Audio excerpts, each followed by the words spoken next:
Well, I'll tell you, this morning was really good. There's really two things that popped out.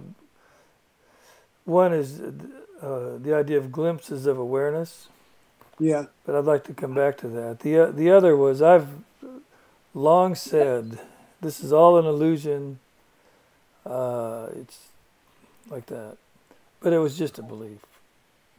I didn't really, and so what you spoke to this morning, it's not that I Well, finally got it. as I look back on the talk, the spontaneous metaphor that came up was the using the flashlight to see the room gradually, given that the room is the total reality of our world, Hmm.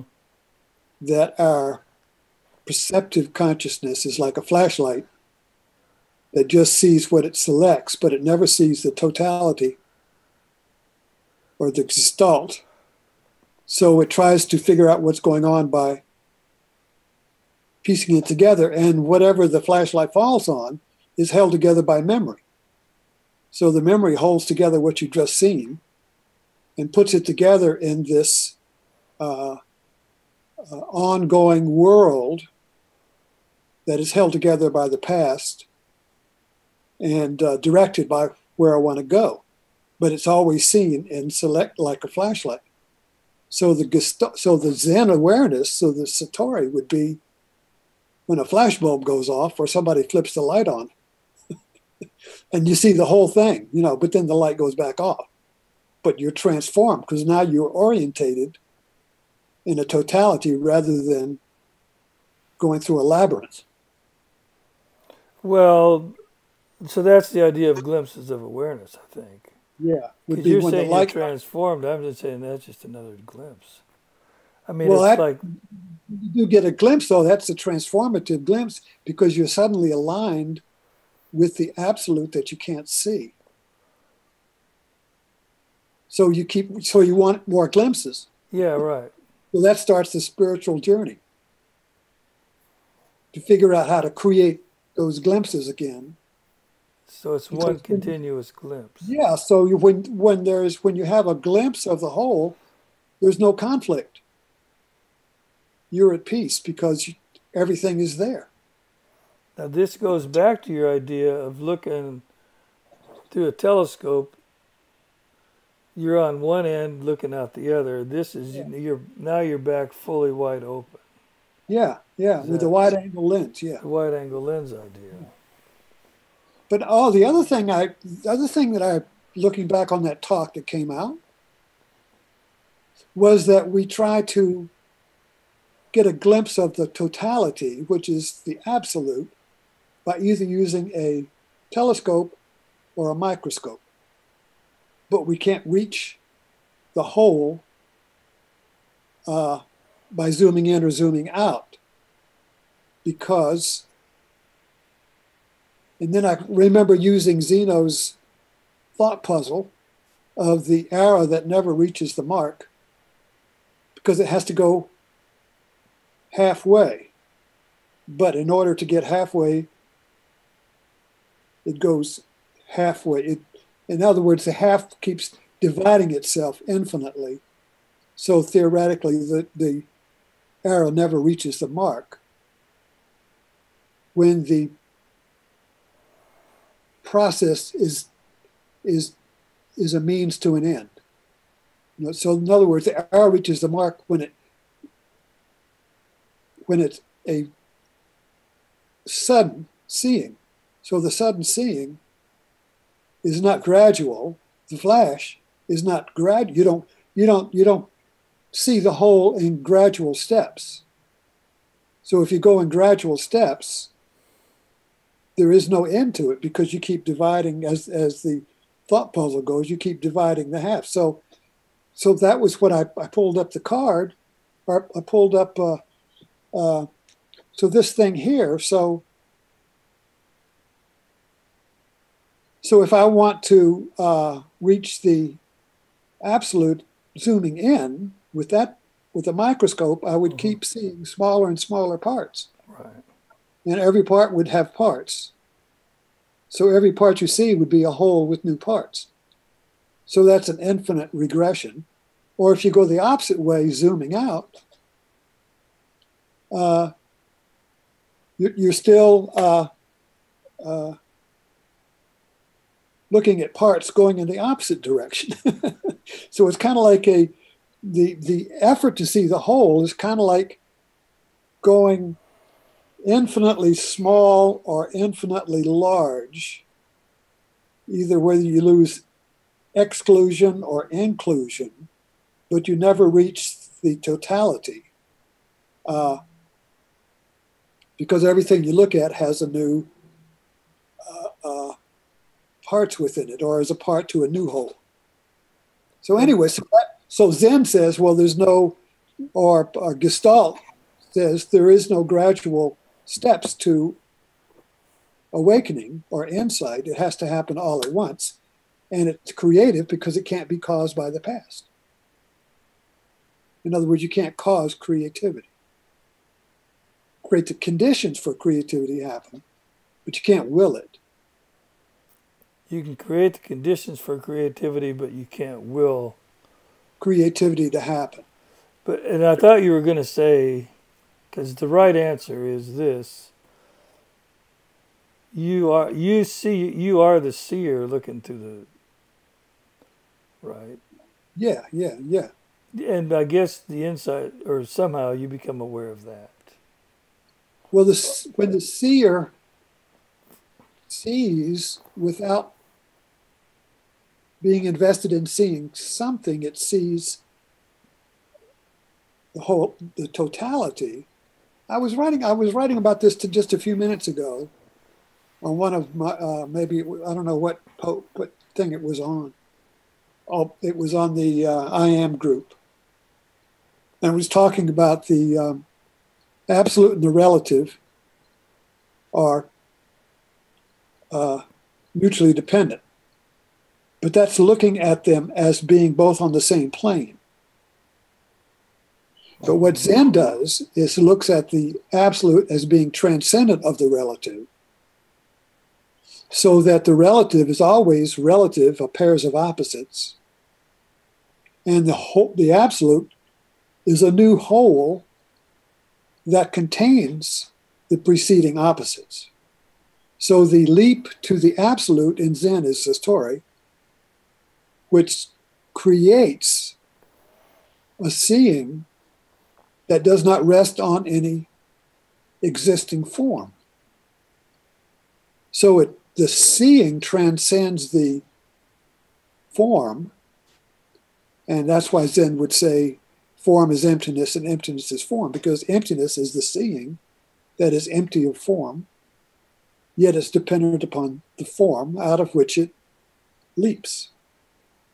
So it is both determined and free at the same time.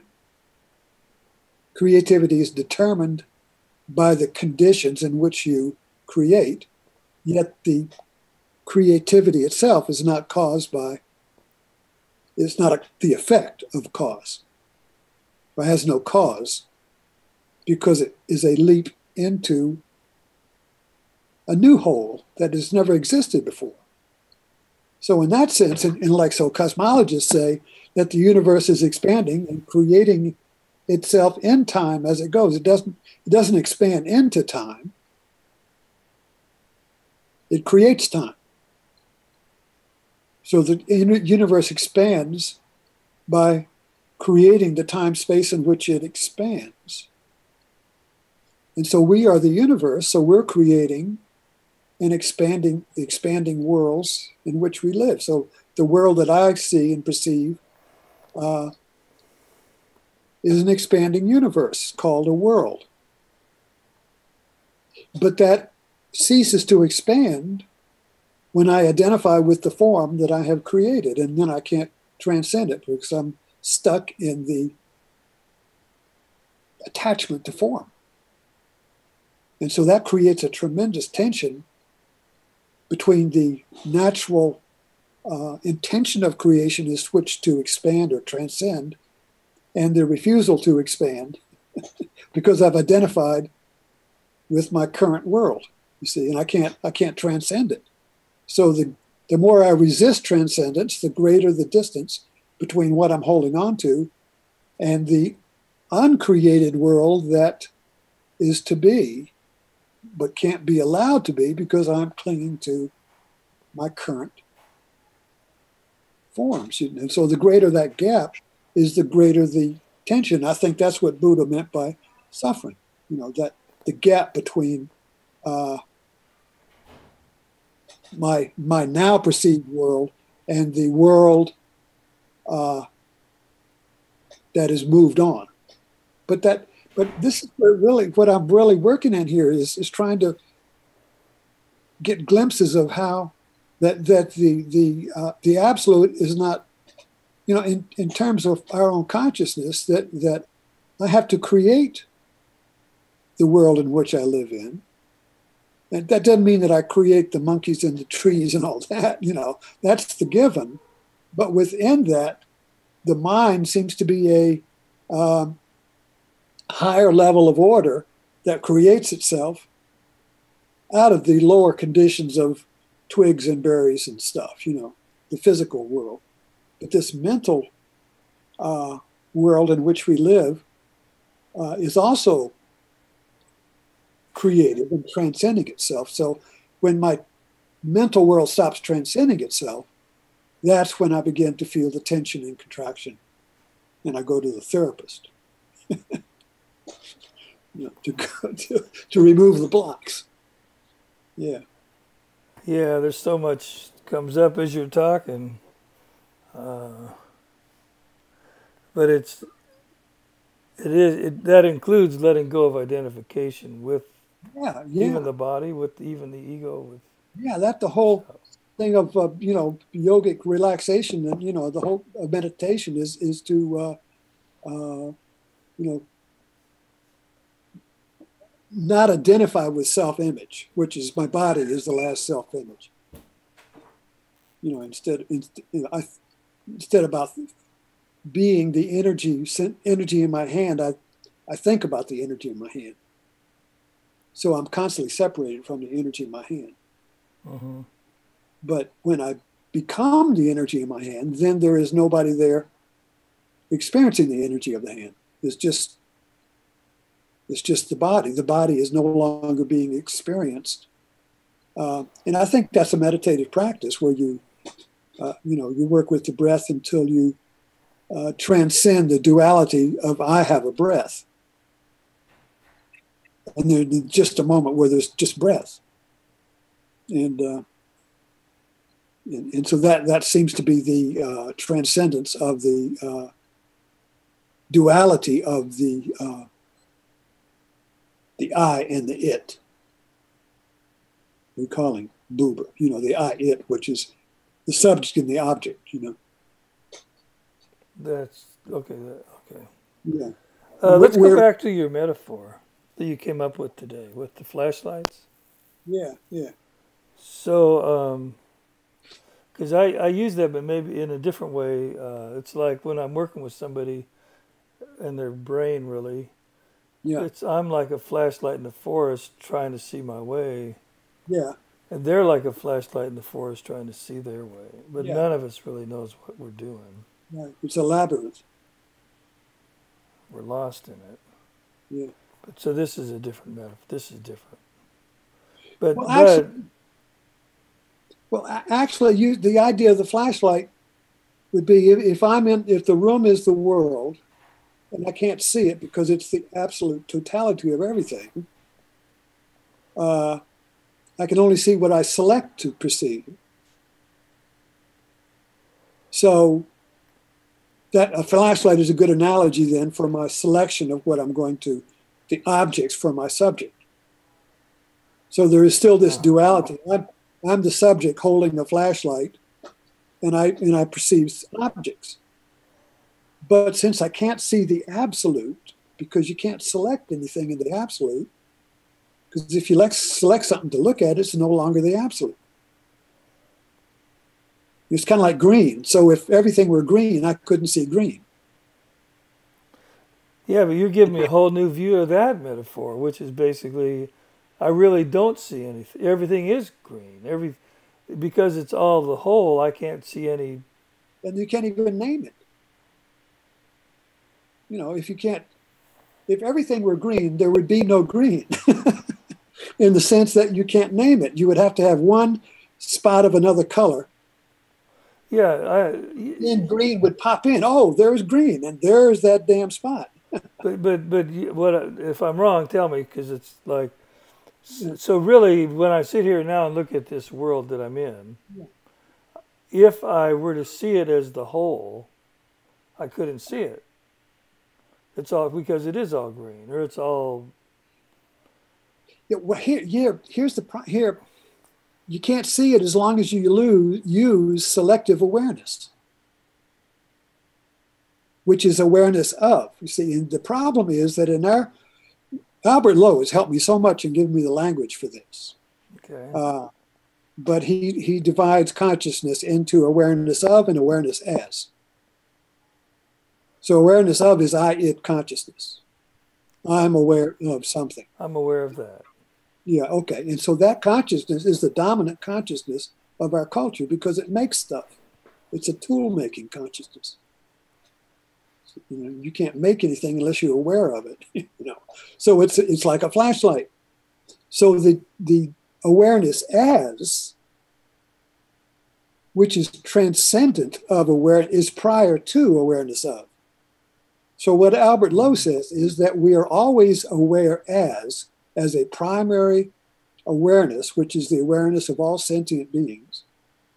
But we have evolved out of awareness. Now, awareness as would be like when you sit on the front porch and you're not really looking at anything and you just relaxed, aware of the whole world, the birds, the cars. You're not saying, oh, that's a robin. You know, you're not really you're awake and aware, but you're not focusing on anything, you know. But then if somebody, or like if you're, all right, here's a good example. We're in a movie. Now, when I'm in a movie and the movie starts, I surrender awareness of and become aware as the movie. So now I am in the movie as the movie. But as soon as somebody taps me on my arm and says, you got any popcorn? I immediately snap back into awareness of. Now I'm awareness of them interrupting me, and I am irritated with them. And I say, shut up. I go back to the movie. Okay, but let's get back to the porch. So I'm sitting on the porch looking at everything. Right. As awareness as. And there can also be awareness of a body that's sitting here looking at everything as part of everything. But they're incompatible. What's incompatible? The two awarenesses. So as if I'm awareness as, I can't have there cannot be awareness of a body that's not both at the same time. Really? Not simultaneously. Because that body is there as part of the space. Well, just like with a movie, all right? So a movie is a good metaphor because awareness, when we enter the movie, and it's a good movie, I'm aware as the movie, and I forget my subject-object self. But as soon as somebody talks and irritates me, I'm aware of them as an object and myself as the subject. But now I'm not in the movie. So I have to get back in the movie and forget my awareness of the movie. So I can't be in the movie and sitting there watching, picking the movie apart. We have a Friday night movie, and there's one of our friends comes, and she will criticize the movie while it's going on as not being correct. Well, he shouldn't have done that, or I would never have done that. You know, so she is arguing with the movie, and of course that separates herself from the movie. So everybody says, "Well, you shut up. It's just a movie." Because you can't be in the movie while somebody's irritating you. Yeah, but I think this is different. If I'm sitting on the front porch and I'm going, wow, this is amazing. Like, if you really get it, how amazing it is. Right there, you have dropped the awareness as and become aware of how amazing it is. So Yeah, I did. So you're saying there cannot be an inclusion of self in the amazement of. Yeah, awareness as has no self. So that's unity. That's unity awareness, according to Lowe, and according to my own experience as I work with this.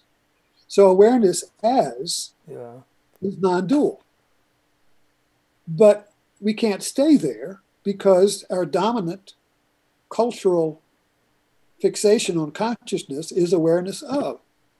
So as soon as awareness has happened, we immediately pull back and say, oh shit, what was that? I was really happy there.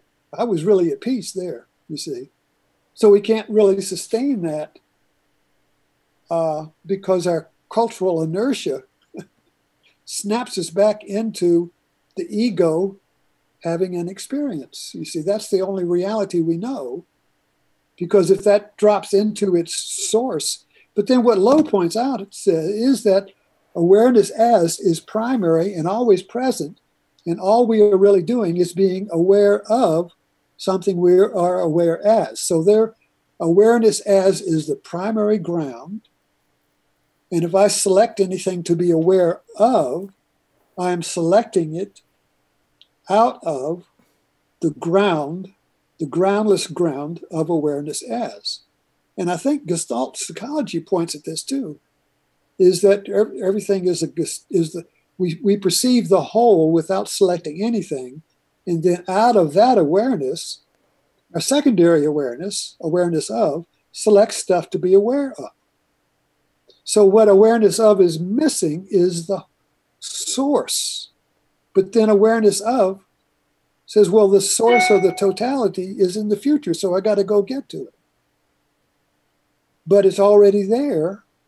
We already are the totality, and it is our awareness as, which is prior to my ego that is aware of something, my point of view, my little point of view that is outside of what I'm looking at. So in order for me to see this object here and talk to you about it, I have to be outside of it. So is awareness as prior to the mind? No, basically, Or is that even a question? awareness is not created by the mind or the brain. Well, the brain, yeah, right. So awareness Brain, as, within awareness as is a mind. Within a yeah, mind is a brain. yeah. Zen calls it big mind. Buddha mind. It's Buddha mind, Oh, Buddha mind. the total mind. It's not fragmented So, into duality of me and it, I and it. so can you be in life in that mind on a continual Well, I think basis? that's the whole point. Whole point of the whole idea of awakening and enlightenment is to the you would say the Buddha or the sage would be one who rests in that awareness all the time, and yet the secondary awareness is there because you got to be able to catch a bus.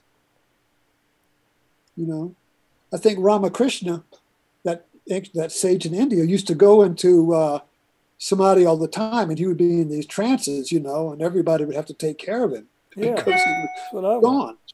Yeah, he'd be gone, But, we can't function that way because you have to be able to go to the dining room and eat, and you have to be able to talk to people. So I think what happens is that the awareness of becomes the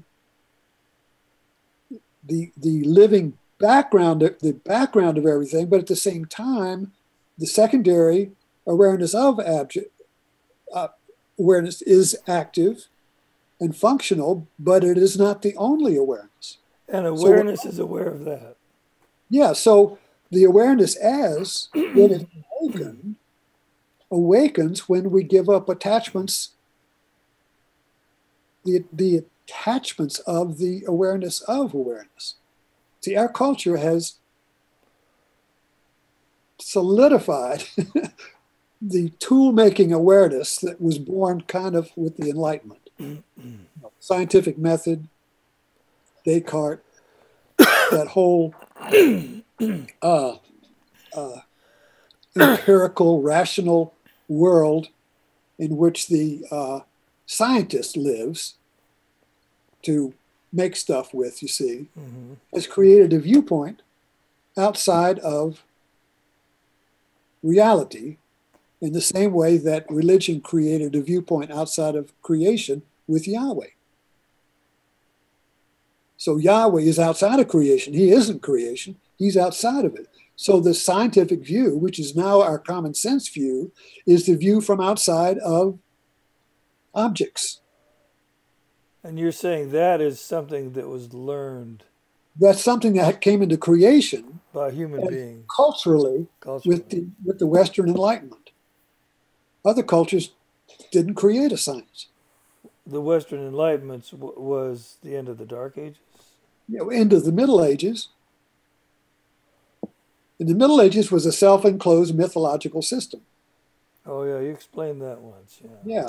So the Enlightenment broke it up. That's why the church was so pissed off with Galileo and Copernicus, and now they're pissed off with Darwin, because both of them broke up the mythological world of the earth and man as being the center.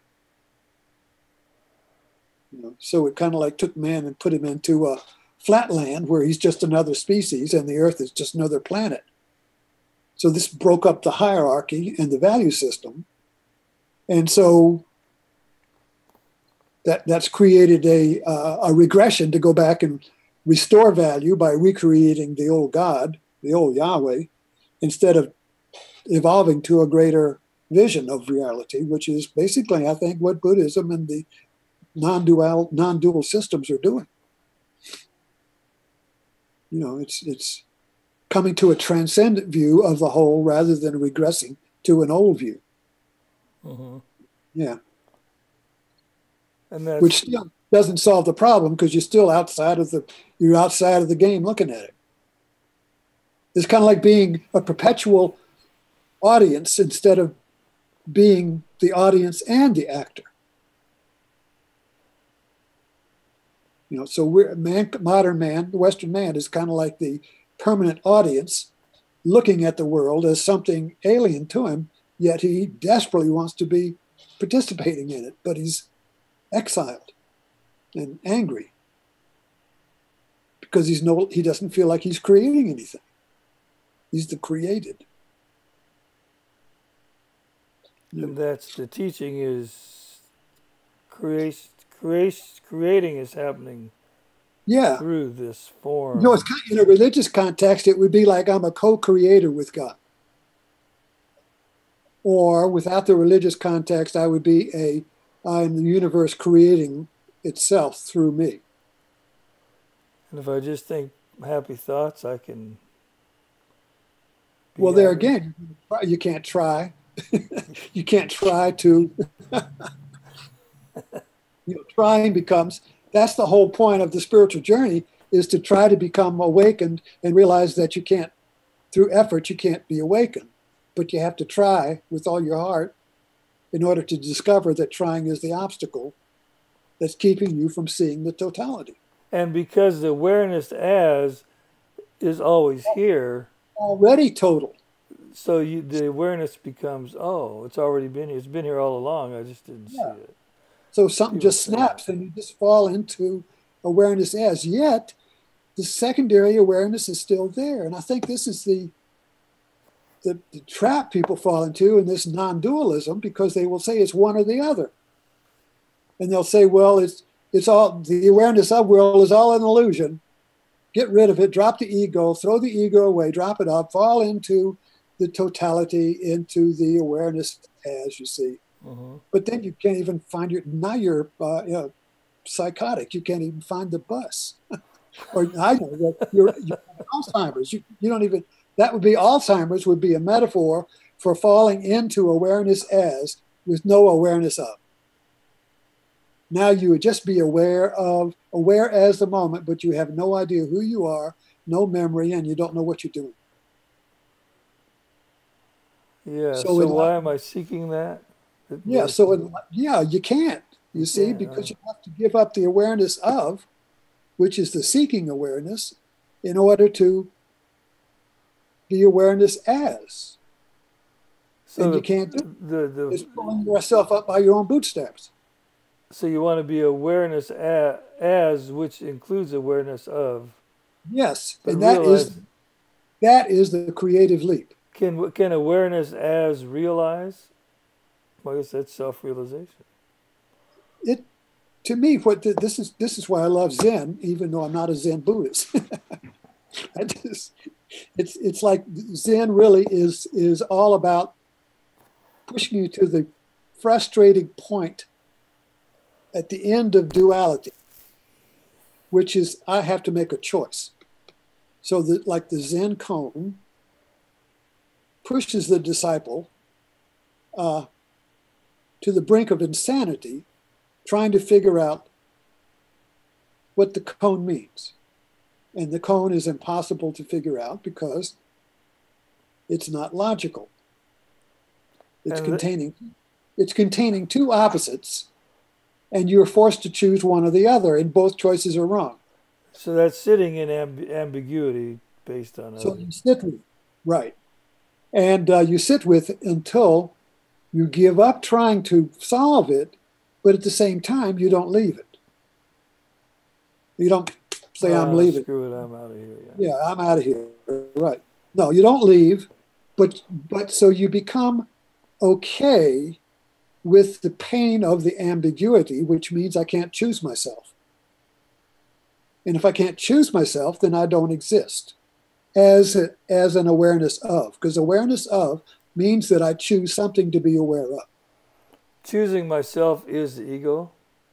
Yeah, that's my ego. That's my separate sense of Identified self. separate self. Yeah, and I only become a separate sense of self when I can choose something to be aware of. That's why double binds create such a panic because I can't choose.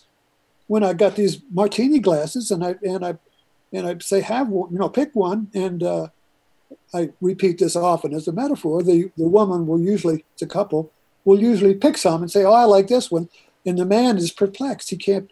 He's like in the hurt locker. He can't choose, and so she chooses for him. And he's, Oh. "Oh, thank you. That's just the right one." But being unable to choose, being Yeah, unable I'm to going dark choose, again. Yeah. I can't choose myself. And that creates a loss of identity and a paralysis. And when that happens, I have to get somebody to choose for me. And that's why the ambiguity in today's society creates a need for an authority to come in and say, "I'll choose for you." Or a whack job who thinks he's an authority, but Yeah, and I think, not to get too far off our track, that's why Trump got elected. Because of the double bind that our nation is in, you have to have a savior to come in and choose for you if you can't choose. And then you're so relieved that the savior will come in and choose for you and be your voice, you see. And that's why disciples get it with gurus, because gurus relieve you of the double bind of not being able to get out of the ambiguity of self. the, the self and the world. See, that's what I was trying to say last one time we talked. When yeah, when I read The Power of Now or met Eckhart or yeah, saw him, whatever, yeah, it was like, oh, this is going to be the end of my suffering. But yeah, I couldn't, maybe fortunately, cut being a disciple. I couldn't yeah, somehow latch onto that tent pole as yeah, the one. Because there yeah. is none, really. But Yeah, that's why people get into a teaching, and then they kind of like it's got getting on a ferry boat that never takes you to the other shore. It just goes back and forth, promising you that. oh, that's a good one. So the ferry boat never gets and dumps you out because the teaching, the cult, or the inertia of the teaching creates a double bind where you can't leave it because to leave it you have to leave your identity that you've given to the teaching. So you're caught again, you see. So No way it's out. very ironic because, we get into the teaching because it relieves you of the tension of the exiled ego, but then you create a larger ego and then you can't leave that. Not to mention the fact that the other members of your group will try to keep you from leaving because that exposes their insecurity. Creates their discomfort. Yeah, their insecurity is exposed if anybody leaves the ship.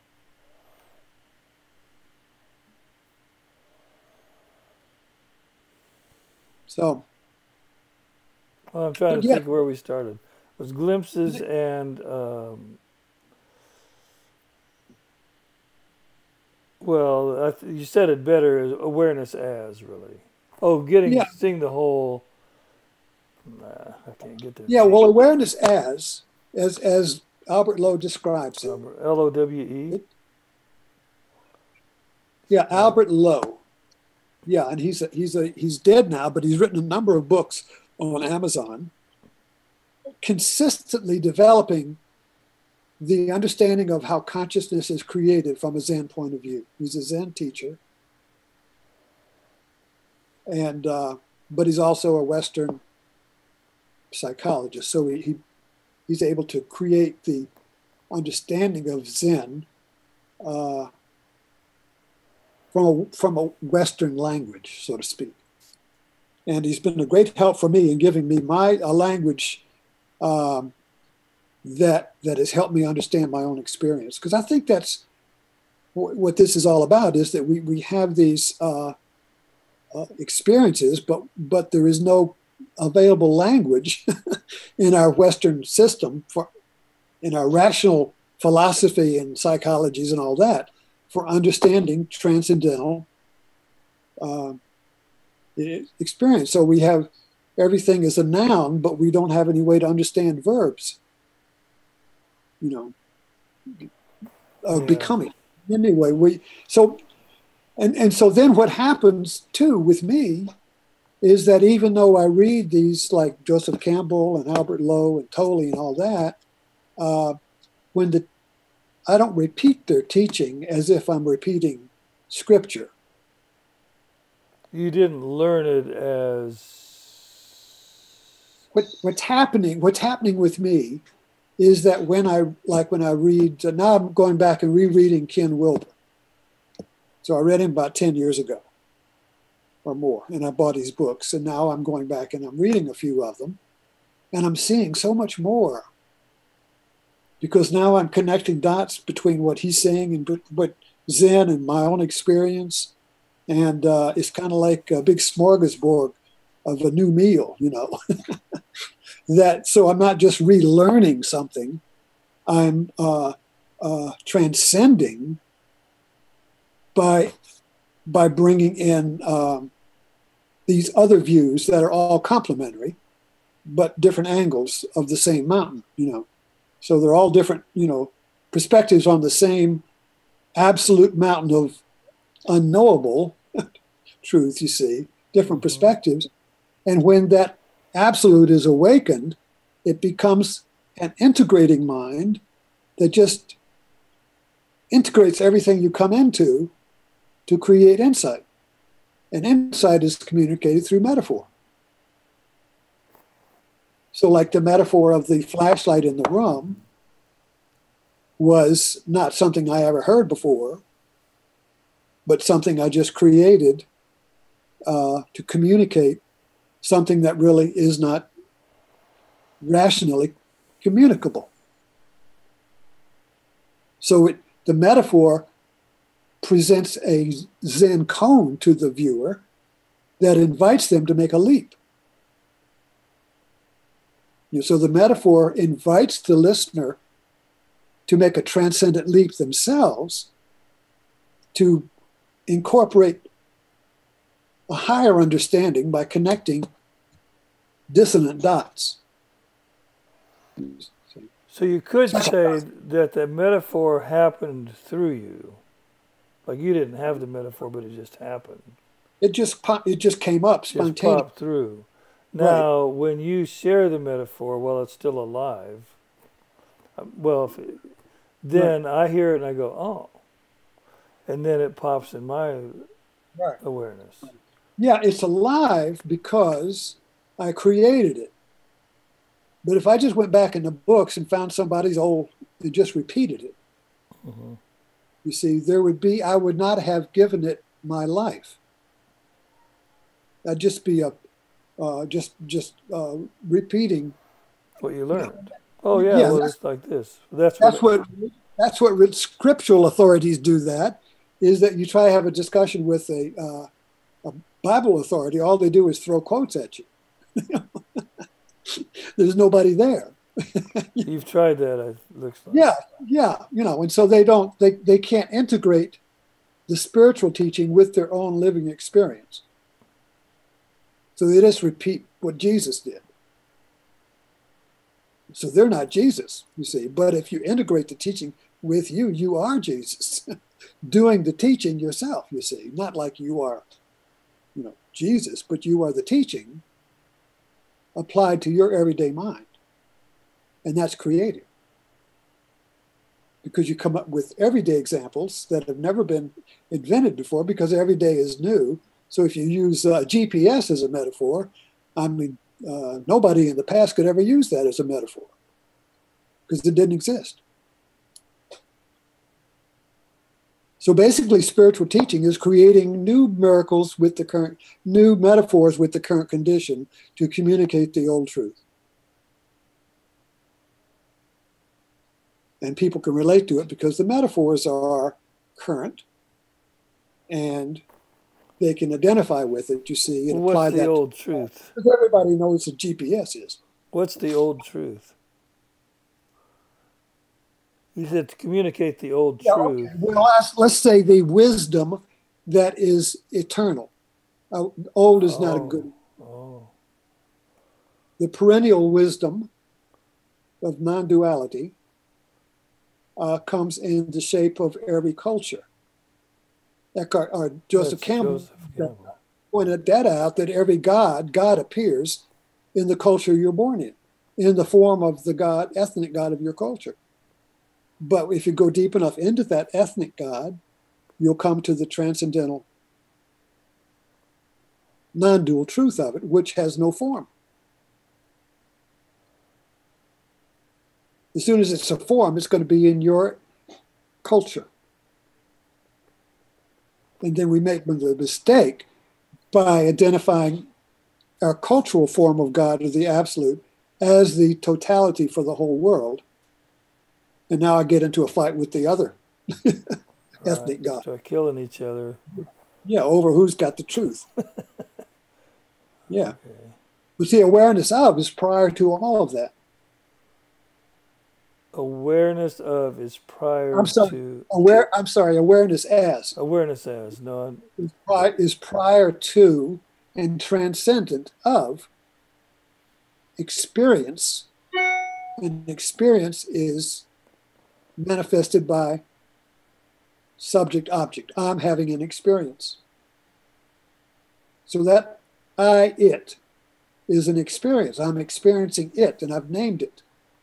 I'm experiencing this thing here, and I've named it as a whatever is it, a marker. So, you see what I mean? In other words, this is a. But are you saying that all the different teachings, let's say, are trying to teach awareness as, knowing yourself as awareness as? Yes, it's the pirate's plank of pushing you to the edge of your dual functioning mind and having the faith to leap off with no certainty that there's anything there, because there's nothing there. There's no experience there. So it's a transcendent leap, and it's the best metaphor I have of that is Indiana Jones in The Last Crusade, when he was going for the Holy Grail. Did you see that movie? Let's not talk about movies, Ed. No. Well, I probably did, but I can't do movies. Indiana Jones in The Last Crusade? Yeah, I saw it. But, yeah, okay. So he comes to this abyss, and the Grail's on the other side, and he's got to get over, but there's nothing there. and he's got this treasure map that speaks in riddles, so he doesn't know what it's in a code. And so the map something says step out. Well, there's nothing there. So he steps out on faith. And when he puts his foot out, a bridge materializes. And then he throws some sand on it, and you can see the bridge, and he walks across. So that's kind of like getting to the end of the pirate's plank. And the bridge, in this metaphor I'm using, I don't know if that was the way it was in the movie, but the metaphor is that the stepping out actually creates the bridge. So that faith is stepping out with no certainty that there's anything there. But you must step out because that is into one's own transcendence. So you step out into the abyss, so to speak, and then you materialize, or the world materializes, that was created by your act.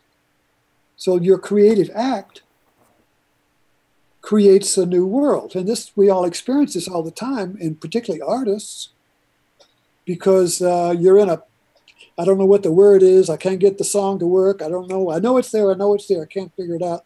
So you go to sleep, or you relax, or you go play golf, and somebody breaks a glass or something, and suddenly the whole thing comes into existence. And you say, Eureka, I know it, and you go home and you just write it out. Or you just sit down and play. And that's what I do when I write. I just sit down and play like I'm playing the piano. and writing just songs happen, It's like jazz. But there's a surrender in that. So it's a surrender to play. And play is creative, but it has no purpose. You don't play for a purpose, you play for play. And that would be the union of awareness as, which is not going anywhere. Awareness as is already there. And awareness of, which is making something happen on top of that, you see. So these two come together, and that is when awareness as and awareness of come together, that's creativity. Because I have a glimpse of the whole, but I also work out the parts. So the artist has a gestalt of the whole thing. These mystery writers and all these people that write complicated, I think Steinfeld, you've got complicated interweaving of plot themes, but it all comes out as one. So where do they start? Do they start with David, Larry David and Jerry Starr? Where do they start? They start out with the gestalt of the whole play, and then they just write out the different parts. Or do they start out with the parts and try and interconnect them and come up with a whole? So I think in my own experience is that there is a awakening of a whole, which might be a metaphor or a seed idea. And there's energy in that. This is the way my talks work. So I come out in the morning and I put a Tolle quote out there and I get an insight, and that suddenly energy comes, and I go running to the talk so I can unfold the insight. But the insight comes full blown, and yet I don't know it until I speak it. So the insight is all there, but I don't know it until I give it form. I talk it out or I write it out, and yet it has its own direction. So it has a beginning and an end. You see, it doesn't go wandering off into what I bought at Costco today, and wandering around, and I left my notes, so I don't know what I'm talking about. It just seems to have an integration, organic growing out of itself from an insight that comes as if by grace. Because it doesn't come out of the past in that sense, although it uses all that I've been writing and studying. Yeah, as if by grace, and I think today you said, and that's the whole. Yeah. Grace is seeing everything as whole. It's also given. You can't make grace happen. You see, so that's the whole idea of grace. Well, God gives you grace. Well, if you put it in a religious context, yes, you see. But if you put it in a Zen context, it's prajna. That would be the aroused mind that doesn't rest on any form. And that would be Buddha mind, or Buddha nature. Or put it in yoga form, it would be the self. So every mystical tradition has its own name. I think the closest the West comes to it with Carl Jung would be individuation. The idea of, and Ken Wilber called it a new, he'd called it not the mentor, that mythic figure that is half horse and half man, the centaur. So his metaphor was the centaur, which was a individual whose body and mind is united. You know, which the centaur is the horse and the man and the horse. Mm-hmm. So that means he is a metaphorically uniting body or form and seeing, or Satchitananda, which is knowing and being. So the centaur would be a metaphor for the integrated man who is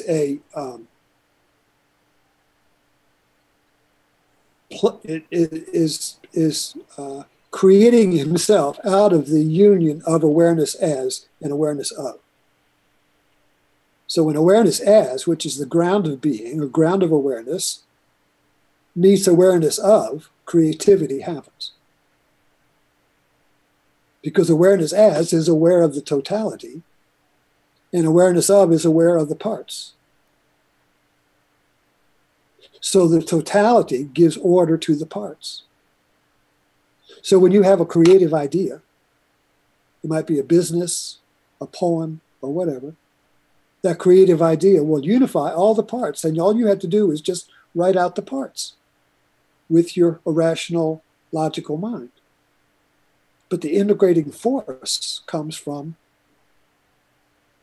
like grace, it comes from an idea that is full blown, but it has no form.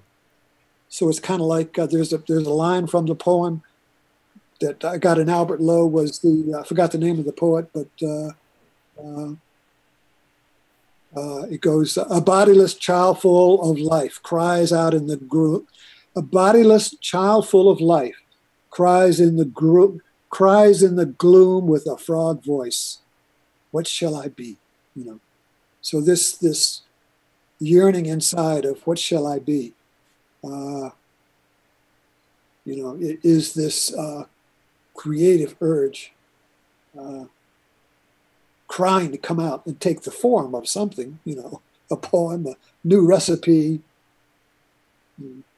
whatever, a conversation.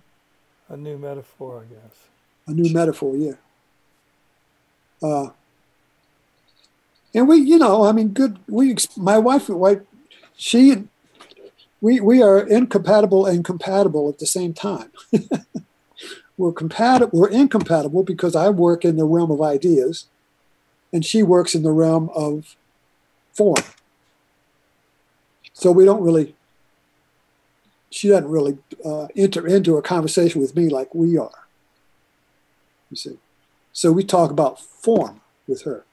And so when it comes to cooking or crafts or fixing something, she's able to conceive the new recipe or the new craft, or she's putting together a notebook or, notes or something, a design, or whatever she's putting together. It's in form, but her hands just seem to know how to create it, in the same way that my hands know how to write.